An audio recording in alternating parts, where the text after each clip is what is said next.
Hi mga mamis! Kamusta naman ang araw nyo? Alam nyo ba, kaninang umaga, tumubo yung tinanim naming halaman ng anak ko. Nagiging mas responsible siya sa pag-aalaga ng garden namin. Small wins, ika nga. Ano pa nga ba ang mas bagay na blowout para sa mga small wins kundi ang masarap na dessert? Meron dyan ang gusto fruit salad.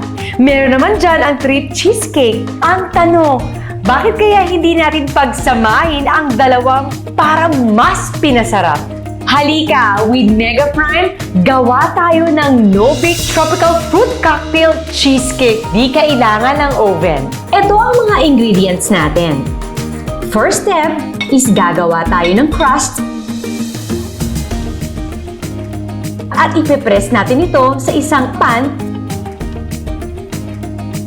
Habang nasa ref ang crust, let's combine the cream cheese, all-purpose cream, at sugar. Tutunawin natin ang gelatin. Gently fold the gelatin into that mixture.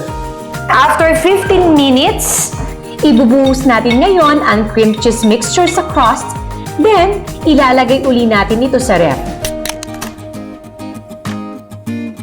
Ilalagay na natin dito ang Mega Prime Tropical Fruit Cocktail.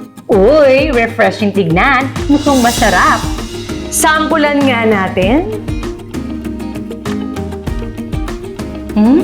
Tiyak na matutuwa ang anak ko dito.